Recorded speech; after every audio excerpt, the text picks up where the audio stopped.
All right, so today we're kind of challenging this common idea, that big success, financial success, always has to come from some groundbreaking tech or the latest trend.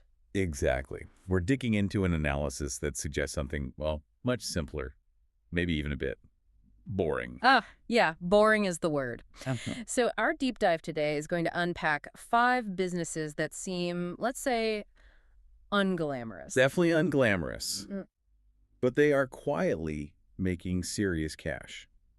It's based on an article that really flips the script on what we think entrepreneurship is all about. right.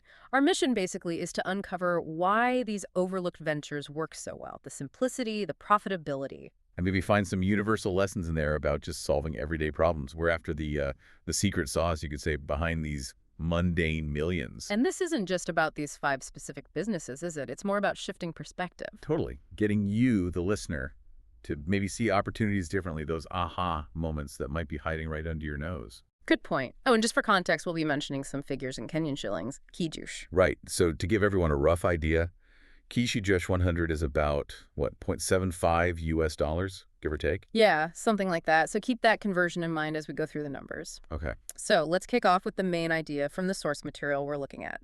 It sums it up perfectly. It's not sexy, it's not flashy, but oh, it prints money. Love that line. It really contrasts those headline-grabbing startups with, the quiet millionaires just providing essential services. It's a real paradox, isn't it? Why do you think these, well, boring businesses get overlooked so often? Entrepreneurs always seem to be chasing the next shiny object. That's the million-dollar question, maybe literally. Yeah. And it gets right to what the source calls as hidden pattern. Hidden pattern? Okay. Yeah. These businesses, they're not going viral because they solve everyday, unavoidable problems, things that aren't exactly glamorous. Unavoidable. That's key. It really is. Yeah. People need these things no matter what the economy's doing or what's trending. And interestingly, they often have less competition. Why is that? Because they're not seen as cool enough. Pretty much. They're not attracting the venture capital crowd. And, crucially, they often generate recurring income. Steady cash flow. Ah, recurring income, the holy grail. Exactly. So the big takeaway right from the start is you don't need to invent the next iPhone to get wealthy. You just need to solve a basic, ongoing problem. And do it better than the next person. You got it. Do it consistently better. That makes a ton of sense, the value of just being indispensable, right? Precisely. And that idea, solving basic problems, takes us straight into our first couple of examples. And honestly, they're not pleasant to think about. Understatement. Let's dive right into subpotent cleaning. It literally stinks, doesn't it? But what does the source say about the actual money side of things? You're right. The ick factor is definitely there. But that's almost part of its business advantage, ironically. Fewer people want to do it. So yeah, it's waste management, it's smelly work, but the source says the money is, quote, incredibly fresh. Okay, I'm listening. What kind of numbers are we talking? The source mentions charges from Kadesh, 30,000 up to 50,000 per job. That's roughly, what, 230 to 385 US dollars? Per job. Wow. Yeah. And a single truck, one of those specialized trucks, can handle maybe 3 to 5 jobs in a single day. Okay, do the math. That adds up fast. It does. Scale that up. Even a small fleet of trucks, and you're easily looking at Kanesh, $5 million or more per year.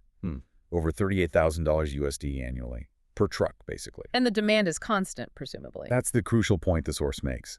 There's no such thing as low season when it comes to human waste. People always need this. The initial investment in the trucks is hefty, sure, but after that... It's a steady stream. Okay. From one vital but unglamorous service to another we deal with daily but maybe don't think of as a business powerhouse. Laundry. Right. Yes, laundry service. We think of it as a chore, right? But the source totally reframes it, highlights the huge commercial potential. Absolutely. It's a classic essential service cleaning hospitality support. Think about cities packed with hotels, restaurants, hospitals, Airbnbs. The demand must be massive. Constant. Charges are typically, say, Carisho 150 to 250 per kilo. So about $1.15 to $1.90 USD per kilogram. Okay. And your commercial clients. They're sending hundreds of kilos every single day. Hundreds. Daily. Yep. So the source estimates just one industrial-scale laundromat could pull in up to Carish 1.5 million, maybe more, monthly. Monthly. That's over 11,500 US dollars a month from one place. Exactly. And the pro tip, according to the source, add services like pickup and delivery. Offer monthly contracts, bulk deals. Smart. Makes it even stickier. Totally. Suddenly, folding bed sheets, as the source puts it, starts sounding like a pretty solid retirement plan. It really does. It's all about finding that consistent, unavoidable need, isn't it? That seems to be the theme. Which leads us to the next pair of businesses. These tap into ongoing urban challenges, things that need simple, effective fixes. Okay, like what? First up, car parking. You know, the source has this great line. Some people build skyscrapers, others just draw boxes on the ground and make bank. Huh. I like that. Simple but effective.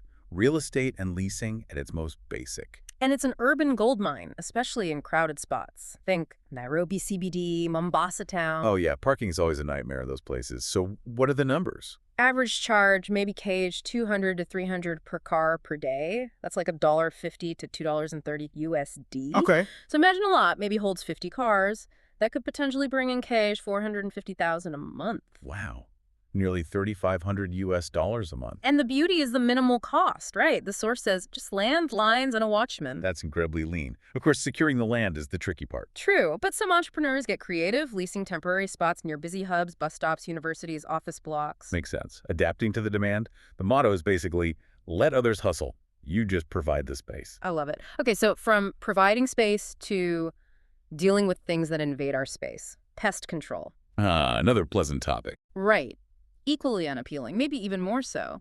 But the source promises it's not cute, it's not cuddly, but it's crawling with cash. You can see why. Extermination services cater to, well, a desperate market. Definitely desperate. Tenants, landlords, businesses trying to kick out termites, roaches, rats, bed bugs, you name it. Shudder. So what's the earning potential? A single visit could net anywhere from KFROCH 3,000 to 10,000 plus. So 23 to 77 USD, maybe more. And the real kicker is the recurring revenue, I bet. Exactly. Corporate contracts are where it's at. Plus, you can upsell things like fumigation, maybe cleaning services afterward. Smart bundling. And the kind of funny or maybe not so funny truth the source points out, pests often come back. Ugh. But great for business, right? The clients come back too. The worse their problem, the better your paycheck. It's another classic case of solving an urgent, persistent issue. You can really see that pattern emerging now. Unavoidable problems. Definitely. Okay, final business. This one deals with maybe the most fundamental need of all. You got it. Water vending. The source frames it not just as essential for life, but as big business, especially where piped water isn't always reliable. Makes sense. It's a utility, basically, but often needs local distribution.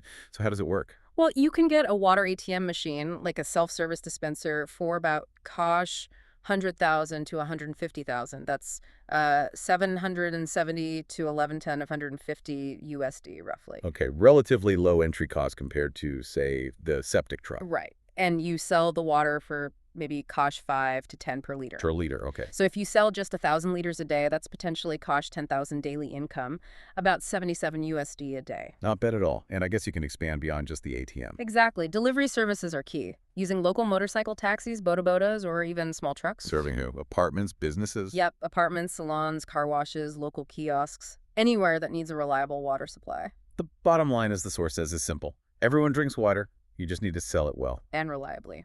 Consistency again.